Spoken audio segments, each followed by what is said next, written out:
So that's 1 minute out of the 39-minute time. Then we talk about golf. So you say, Jack Nicklaus, who endorsed me, I love Jack, I love Jack. Jack. You know Jack endorsed me? Do you know how young Jack was when he won the Ohio State Championship? Jack Nicklaus. He is the greatest guy, and he's a friend of mine. And the endorsement, I didn't ask for the endorsement. I don't want to do that. I feel like sort of guilty when I ask these people for endorsements. I don't want to do that. Jack endorsed me. I said, thank you, Jack. I appreciate it. He said, well, you're going to do a great job. You're going to shake things up. Now, when you talk about winners, is Jack a winner, right? You see, U.S. Open was on the other day.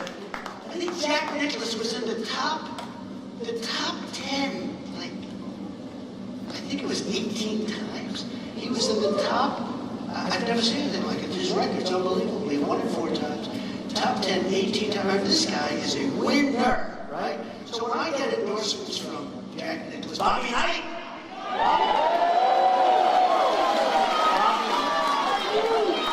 Bobby won't be seeing you. We have so many people, we have such a great convention. But I just have to go back. So this is the final thing. So last night, made a great speech, standing ovation, everyone went crazy. Nobody talks about the crowd. Every time I go home, my wife says, how was the crowd? Again, they didn't show. They never showed. I tell you, they only show when we have protesters. I love my protesters. Don't we have any damn protesters today? Because when we have protesters, the cow, did they have one? No, he's just, he's friend or foe, he's friend. Okay, but I love my protesters because the cameras spin around in angles and you wouldn't believe it. They do somersaults around to it like a sausage. Because I went, my first 2 speeches, I had no protesters. And every time I went home, big crowds.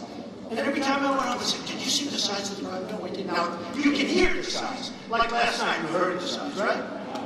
Many, many more than the president and Hillary got.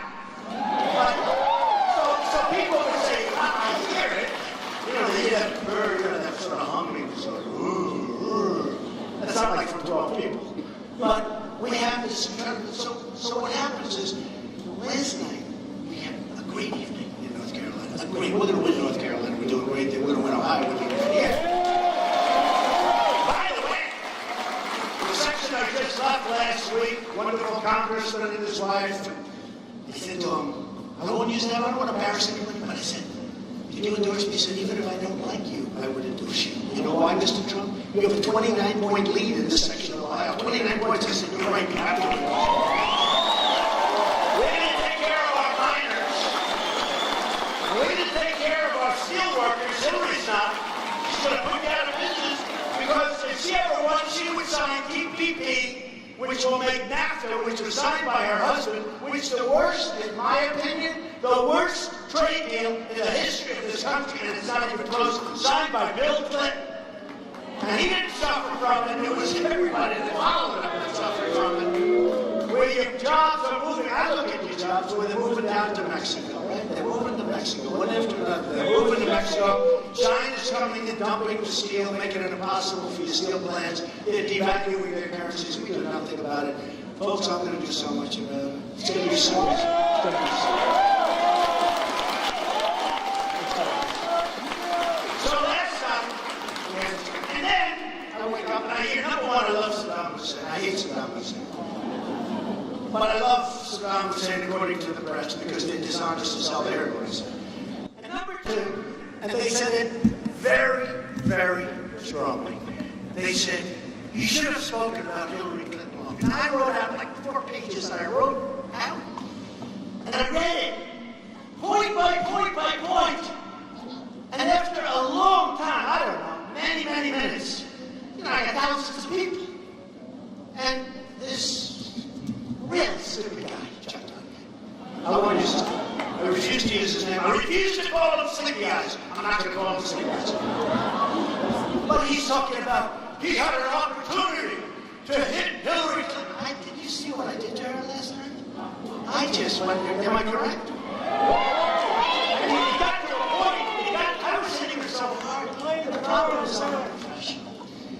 And I'm hitting her so hard. And I know it doesn't mean anything because the system is rigged and it's fixed and it's broken.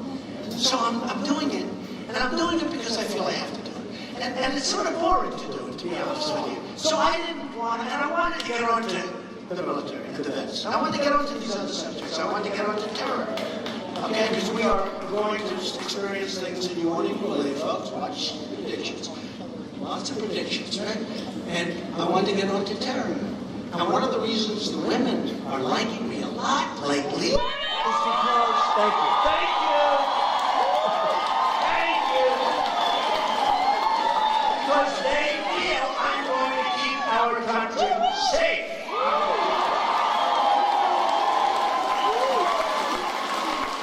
And they love Ivanka. And they love Melania. And Melania and Ivanka and Eric and Tiffany and Don are going to be speaking at the convention. So we're going to... And by the way, so I get hit this morning like, he had the opportunity to go after... I said I made a great speech. I'll tell you how bad my speech was last night. CNN covered it from point to point without a commercial. Fox covered it practically from beginning to end. Others covered it from... That's how bad my speech was yesterday. That's how bad. You know, if it were bad, folks, these guys, they don't care about polls. They don't care about anything. They only care about one thing. What's the one thing? Ratings! Ratings! So... I made a speech last night that some of the folks gave an A to, some of them gave an A+ to, but when I saw NBC, Sleep Guys checked out this morning, he said, he had a chance to really go after Hillary Clinton. Oh, what I did to her. But you know, after a while, we have to talk about other things. Okay, so here's the story. We're going to make America great again.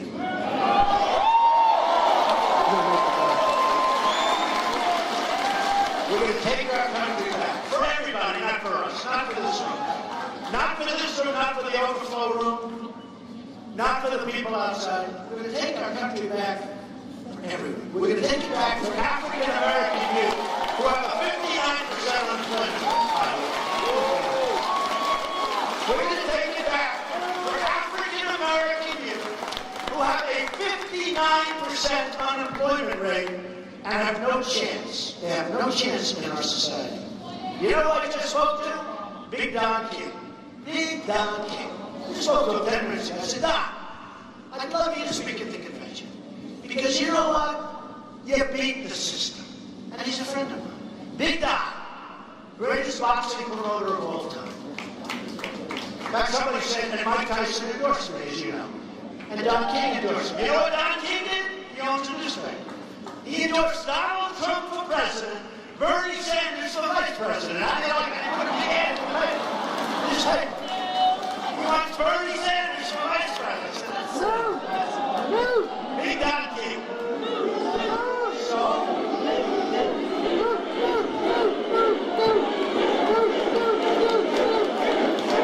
wow. I like that too. We like it. And I'll tell you what. Newt has been my friend for a long time. And I'm not saying anything, and I'm not telling even Newt anything, but I can tell you, in one form or another, Newt Gingrich is going to be involved with our government. That I can tell you. Okay? He's going to be there. He's smart, he's tough, he gets it, and he says I'm the biggest thing he's ever seen in the history of politics. Now, Newt's going to be involved if I can get approval from his wife. That may be tough, but that's okay. And you know, I have somebody else very special. So I have wonderful children.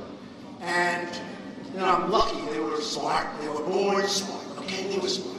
God was good. And they went to great schools. And they did well. And they're in business and they do well. And they feel so strongly about what I'm doing. They don't even like it in terms of doing it themselves. They love what they're doing. And my one boy is here, Eric Trump.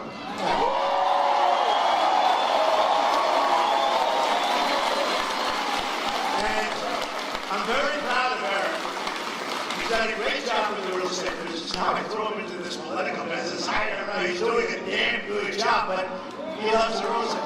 And you know what I did? Let me tell you a little story. I love this. I love this crowd. Isn't it nice when you don't read from the speech? Thank you very much for being here. Boy, Hillary with teleprompters every single time.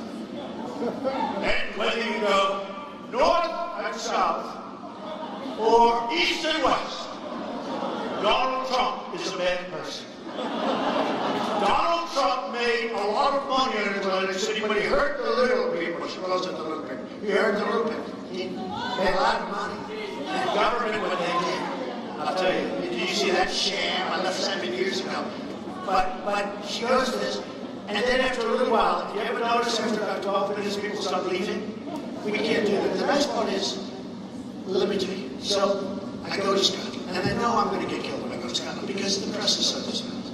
I went there to make sure that my boy, who I bought Turnberry 4 or 5 years ago, and we're doing this massive renovation, just like we're going to be opening the old post office in October. We're a year ahead of schedule. I could open it sooner, but I want to get it as close to the election as possible. Does that make sense? I can open it in August. I'm delaying the opening because I want it to be so close, because when I open it, even if I delay it a month or two, the hotel's going to open soon. But I want to say, we're more than a year ahead of schedule, and we're under budget, and the product is even better than I said it was going to be. Maybe I'll open it on November 7th, the day before the big day. Oh, we're going to have, and the press will be there.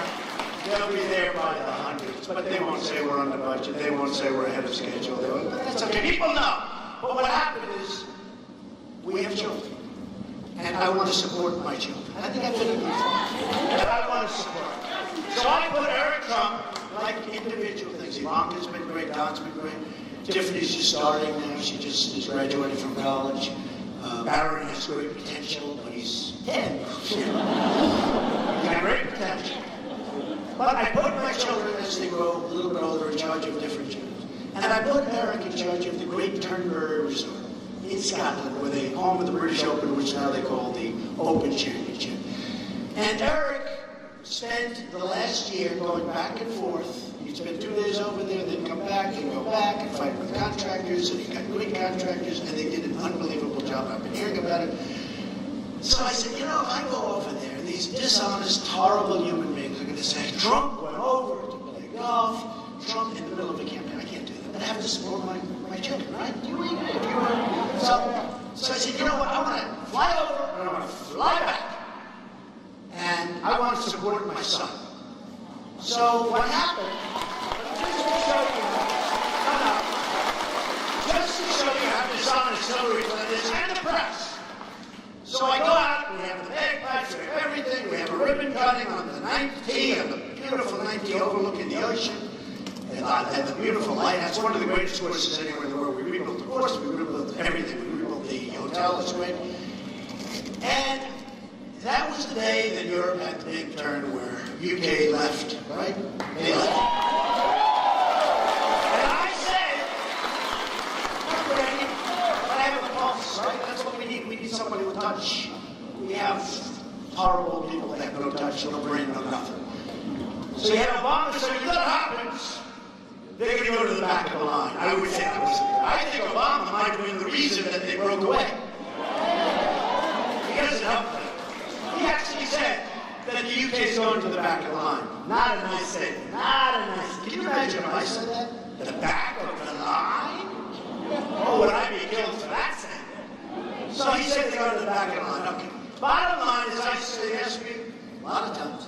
I said, no, I think they're going to break away. I think they want their independence. I think they're going to break away. I see what's happening with the migration. I see where countries are being forced against their will to take these people that don't want them. And instead of building these wonderful places where they can ultimately go back to their homeland, where they want to be anyway, they're just being forced. And Germany is a disaster right now. Sweden, parts of Sweden, I mean, things are really bad. So I said, I think they're going to, and by the way, the odds were 20% that I'd be right, 20%, because they said it's not going to happen, they're going to approve, and that's going to be the end of that. I was right. They broke away. They broke away.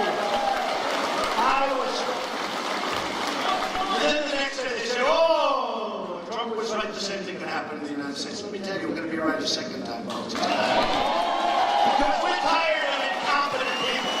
We're tired of incompetent leadership and incompetent people. And Hillary Clinton, I said, bad judgment, she's incompetent, okay? She's incompetent. The only good thing she's ever done is get out of trouble when anybody else would have been in jail by now. That's the only thing that I've ever seen her do. That was a great job. I gotta give her credit.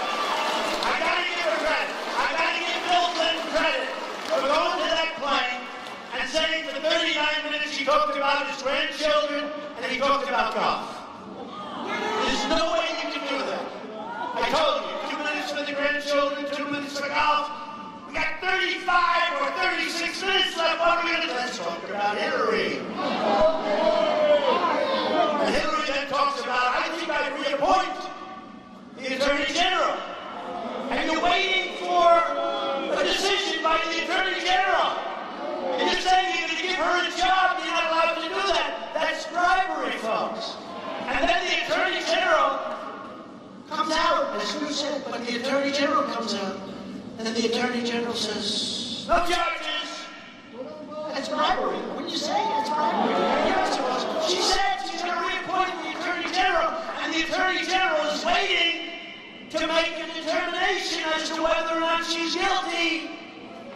And boy, was that a fast determination. Wow. You're waiting, at least wait a little bit longer. Don't just come out with 1 or 2 sentences. Talk about it a little bit. So look, again, trouble. So here's what happened. So I go to Scotland. Beautiful, the weather was beautiful, the waves are crashing up on the rock. We're opening the course, getting ready to cut a ribbon. We have so many press. We had over 400 Hope, the legendary Hope. How many? 400? 400. 450. It was unbelievable because they were all there for Brexit. And they were all there to see what was going to happen. Will the UK break away? And now that's about 6 hours old, so they want the next story. So the next story is Trump. So I go there. And all of a sudden I start hearing these things. What's Trump doing in Scotland? Where he's playing golf? Okay, so I have a news conference. It was a great news conference. Even Newt said that was a great news conference. Right? I did a good job there. When Newt says I did a good job, he's a very critical job. He sometimes says, I don't like what he said. There I did a good job. Newt. So let me just tell you. Some answers, I said, any questions? So I'm not talking about the real. Any questions? And the place goes crazy. The cameras, I'm telling you, we had as big a group of media as you've ever seen. They all drove up, from London, different places. Everybody just converged on Turnberry. So I'm taking questions. One of the questions was, Mr. Trump, if the pound goes down, how will Turnberry do? So I say, I didn't bring this up. I said, look, here's what happens. If the pound goes down, Turnberry will do very well, because a lot of people are going to travel to the UK, they'll come to Scotland. Turnberry's going to do very well if the pound goes down. Okay, that's it, I answered the question. Next day, it's in an ad by crooked Hillary Clinton, and I'm all over the place. But they don't show the question. Here's the thing, just sort of, did you hear Donald Trump? All he talked about was his resort. And they show me, they don't show the question. If the pound goes down, Turnberry's going to do very well. Okay? Then, they gave me golf. I said, I don't want to touch it. I don't want to touch golf. I'm leaving. I inspected the hotel. I inspected the course. I said, Eric Trump, you did a great job. I'm getting the hell out of here now. Because I want to be back campaigning. I want to get out. Congratulations. My boy, I love you. Come on, Eric Trump. I love you, my boy. I love you. I said, that's my 6-year-old boy. He's always going to be my boy, right? So I said, Eric, I'm out of here. I'm going. I'm leaving. Gotta go. But they said, Mr. Trump, would you like to hit the first one? No, I don't want to touch your club. Because I know, if I touch your club, these horrible, horrible human beings, plus the Hillary Clinton 1,000-people staff that she has, right, will come up with a clip of me holding the gun. So I don't want to touch it. So we cut the ribbon. I inspected the property. I'm very proud of the job he did. Unbelievable job. And I went around and I got out of there. I was in Scotland one night. That's not easy. It's a long trip, right? I was there one night and I was out of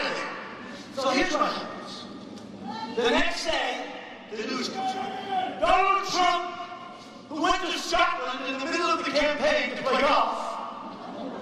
But here's much worse. They took my statement of the pound. If the pound goes down, Turnberry is going to do great. They don't know I'm answering that question. So everyone thinks I'm ready, and I want the pound to go down. Okay. But here's the worst. So that crooked, disgusting group that works for Hillary Clinton. Now remember, I never touched the club.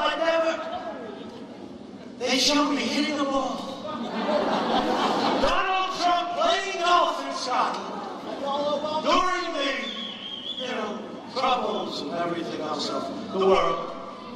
And they put it in an ad. But the picture was from 2 years before at a different course. The only good thing, now it's true. And they said playing golf at Turnberry. So 2 good things happened after. Number one, the head of Turnberry called me up and said, "Sir, did you take an ad because we're being swamped with business?" I said, "That's good, right? That's it." And the other thing is the swing looked good. They didn't put one on my bed swings. I have that. The swing actually looked good. So Hillary, thank you very much. But you know what? How dishonest is it? So they showed me playing golf at Turnberry, and I didn't play golf. It was 2 years. The picture was 2 years old. In fact, it was more. You know how I can tell it was more? I was even thinner.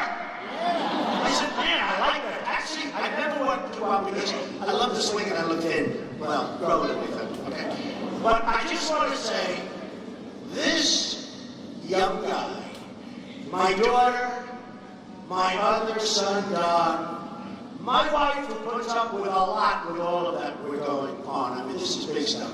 This is big stuff. But my family has been so, my sister, who's incredible, my sister, who's a federal judge, Board of Appeals, my other sister, Elizabeth, my brother, Robert, who's a great guy. I have one brother who passed away, but I have great children. Tiffany has been so amazing. My kids, my family have been so unbelievable, and this is not easy for them. They go out, mostly people love it, but some people don't. You know, the one thing that's interesting, and I told this to Eric on the plane, my wife said, when you go out, everybody loved you. Now most people love you, but there's people that don't. You never had those people before. I said, we have to make America great again. And ultimately, hopefully, my biggest dream is to have those people love me too. Not because of me, but because we're going to do such a great job. So, I'll introduce Eric Trump. Eric Trump did an unbelievable job. He's doing an unbelievable job. And he was pushed into the world of politics, not because he wanted it, but because I said, good luck on television tonight. You're doing the show. So Eric Trump, everybody.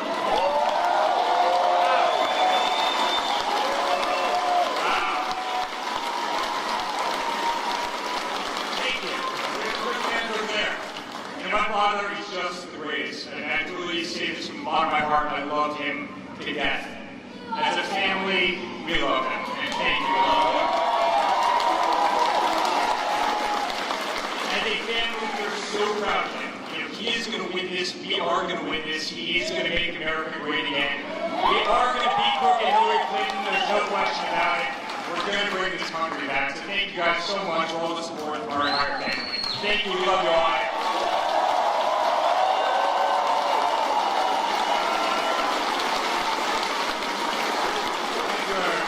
Thank you, brothers and sisters. Thank you, everybody. The family has been just incredible. So when I was getting off the plane, I just wanted to tell you a couple of good things, a couple of bad things, and about the country, what's going on. Terrorism is at just a horrible, horrible level. People don't feel safe. Polls are coming out saying they feel more unsafe right now than they have at any time for many, many years. We're going to make you feel safe again. Remember that. We're going to feel safe.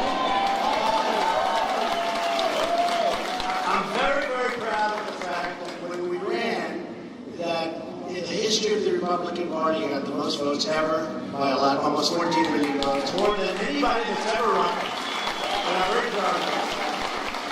And maybe more important, and I want to thank the RNC and Ryan's Greenus, he's been great. I have to tell you, Ryan's has been really great. And I mean that 100%. He's been so amazing.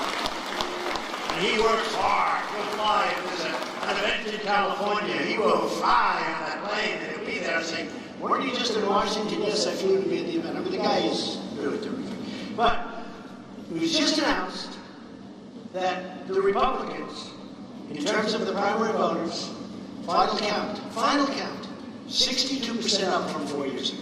It's unheard of. That is unheard of. Did you know that, Newt? That is an unheard of number. The Democrats, there was a mosquito. I don't want mosquitoes around me. I don't like mosquitoes. I don't like those mosquitoes. I never did.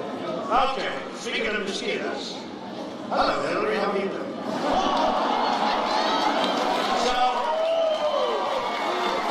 So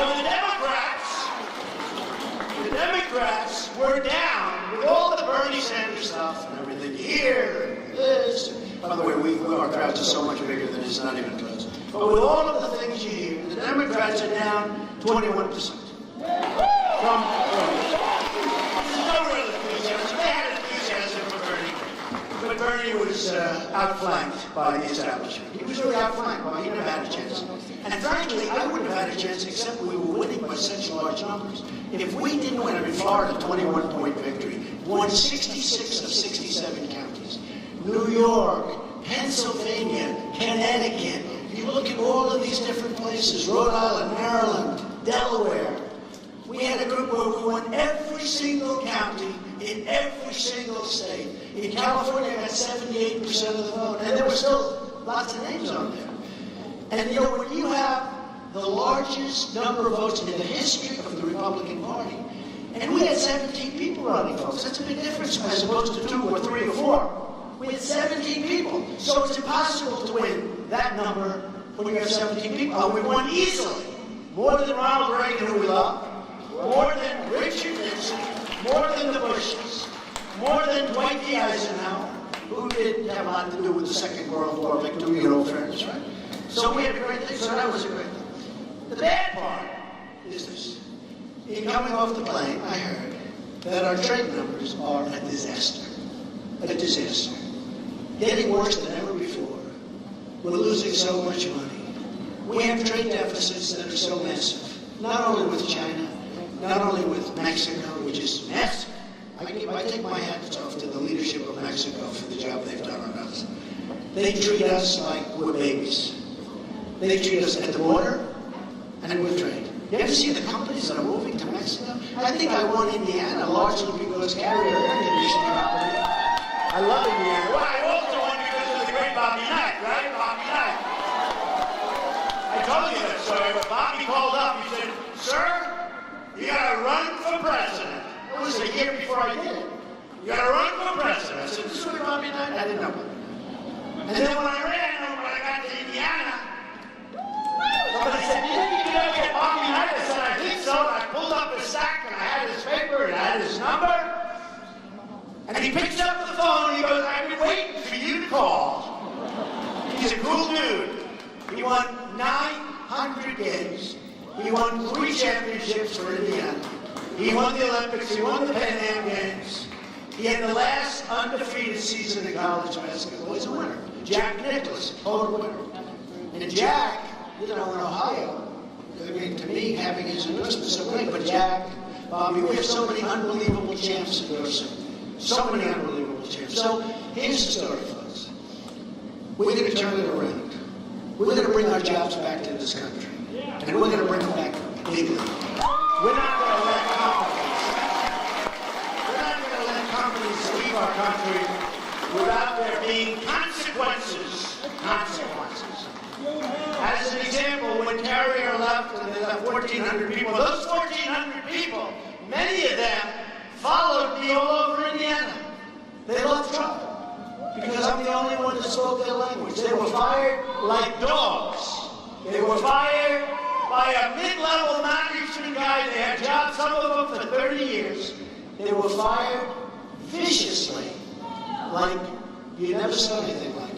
And fortunately, somebody had a cell phone. We probably wouldn't be talking about it right now. It was all over the news.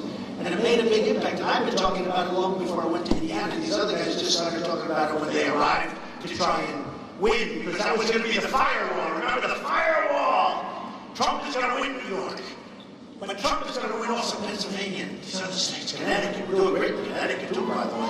But Trump's going to win all these states we agree on. When we get to Indiana, that's the firewall. Trump's not going to win the firewall. And we won the firewall in a landslide. That was a big hit. And then everybody just said, you know what they said? We just can't take it anymore. We're leaving the guy. And that was the end of that, right? But we've had an amazing period of time. But what I would have told Carrier Air Conditioning, and I wouldn't have get their time, maybe they're still, I would have said, enjoy your plant. Hot weather. Pretty hot up here right now, by the way, too. Hot weather. I said, enjoy your plant. Make lots of air conditioners. But when you start selling your air conditioners through a very strong border, because we're going to have a very strong border, and if we want people to come in, I want people to come into the country. They're going to come in by the thousands, but they're going to come into the country legally, right? Legally.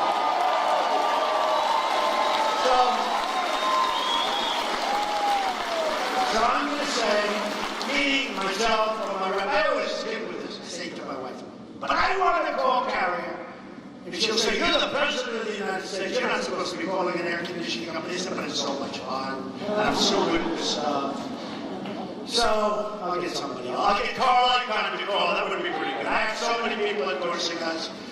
But we call up Carrier. We say, enjoy your new plant. I hope you have great success.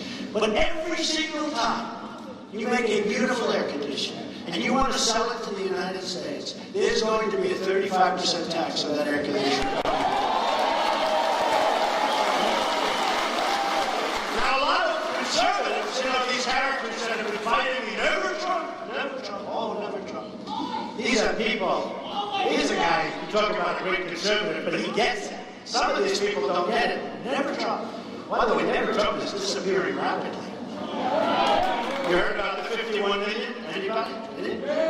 51? Raised $51 million. Even Newt can believe that. Right, Newt? $51 million. Right? So here's what's going to happen. And I just started really in the middle of, this it sounds like a football game. Newt. I don't know, Newt, are they booing or are they saying Newt? It's one of those names, right? No, they love Newt. We love Newt. We all love Newt. Newt gets it. I'll tell you one thing, folks. I'm not saying it's Newt, but if it's Newt, nobody's going to be beating him in those debates, that's for sure. Nobody. Nobody's beating our Newt in the debate. Now, we raised $51 million. The Washington Post actually had a good story for the first time in a long time. They gave a great story. And it said 51 million. They gave it. Nobody can believe it. And I only saw it like Newt Gingrich because they were beating me up. They said Trump was down. And I'm raising the money for the party. And I'm putting up a lot of my own money. Like I put up over 50 for the primaries. I'm putting up a lot of my own money. Okay. But here's what's going to happen, folks. Here's what's going to happen. We're going to be so successful. And when people call me pundits, people that right up there in these platforms, look at all these people. Oh, I can't stand it. One of them called. He's here today. And said, Mr. Trump, what you've done is incredible. Sir, and this is a pretty liberal guy. I was surprised he called me sir, actually. Sir, what you've done is absolutely incredible. And honestly, I said, it's not so incredible. I haven't won. They said, no, you don't have to win. You don't have to win. What you've done has never been done before in the history of politics. It's incredible. I said, let me give you a little clue. If I don't win, meaning the one person left, then I've wasted a lot of time and a lot of money. I haven't done a damn thing. That's how I feel. Because we're not going to be able to lower your taxes. We're not going to be able to get you good health care. We're not going to be able to save your Second Amendment, which is under siege, by the way. And the National Rifle Association, the NRA, endorsed me with the earliest endorsement they've ever given to a candidate. And Hillary Clinton wants to take the guns away. She wants to effectively abolish the Second Amendment. That's why they gave me the early endorsement. because she is unthinkable for the NRA, unthinkable. But all of these things are going to happen. So let me just finish by saying the following. I love Ohio. I love the people of Ohio. Go out and vote for Rob Portman. He's been terrific. Go out and vote for Rob. But I love the people of Ohio. And we're going to start winning again, folks. We don't win anymore as a country. We don't win on trade. We don't win with the military. You know, when I was young, we never lost a war, all of us. A lot of you my age. When we were young, I still feel young. Do you feel young? But when we were young, we never lost a war. They used to say, we've never lost a war. Now we never win a war. We never win a battle. We never win anything. We have these idiots that get on television. We are going to attack ISIS in 48 hours. And when we attack, we're going to hit them from the rear. And we're going after Fallujah. And that will take place in exactly 2 weeks. And after that takes place, we're going to Ramadi. And we will hit them. Now what happens is they say, oh. I mean, the only problem is they can't believe anybody's so stupid to be saying all this stuff. So sometimes they don't believe it. And we get away with it. Can you imagine, dude, the great General George Patton getting on television to say when we're leaving Iraq? We are leaving on this date. So the enemy goes back and they say, nobody can be that stupid to say that. You never would believe it, but you know what? Just in case Obama's serious, let's just pull back. Hey, you know, they don't want to be killed. Don't kid yourself. You know, they talk about they want to be killed. Trust me, they can live, they'd rather live. They'll have their time. But you know what? Pull back. Pull back. So now they pull back, and you left it that day. You didn't leave anybody behind. I didn't want to go into Iraq from the beginning. I said you're going to destabilize the Middle East. But once you go in, the way he got out was unbelievable. Draws the line in the sand. The line in the sand. There's a violation. The line in the sand doesn't mean anything. Nothing means anything. We have a president who's terrible. We have a president who's right now, what he wants to do is, all he wants to do is campaign. He wants to be as fun campaigning. It's a good time campaigning. I want a president that's going to be focusing on knocking the hell out of ISIS. I want a president that's going to focus on making great trade deals so that China and us, we don't have a $505 billion a year trade deficit. I want a president that's going to create strong borders. I want a president that's going to keep criminals out of our country, people that kill us, people that are going around shooting people in the back. Jamil Shah, great friend of Jamil, shot in the face by a person that shouldn't be in this country. Kate, San Francisco, shot in the back by somebody that was thrown out of the country 5 times and probably got forced back in. We're going to have a safe country again, folks, and we're going to start winning again. We're going to win, and we're going to win so much. And I'm telling you, and I have fun saying this, but there's nothing fun about it because of what's going on. But we're going to win so much that the people of Ohio are going to call your representatives. They're going to call Matt Borges, head of the Republican Party. Good guy, by the way. Matt, you better win Ohio from me, Matt. They're going to call Matt. They're going to call Rob. They're going to see, have to see the president. We're winning too much, we can't take it. We're not used to it. We're not used to winning this much. We're winning with our military. We'll knock the hell out of ISIS. We're winning for our vets. We're winning with health care. We're winning with the border. We're winning with the wall. We're winning with our Second Amendment. Mr. President, sir, you're winning too much. The people of Ohio can't stand someone winning. We're not used to it. And you know what? I'm going to say, I don't care, Rob. I don't care, Matt. We're going to keep winning because we are going to make America great again.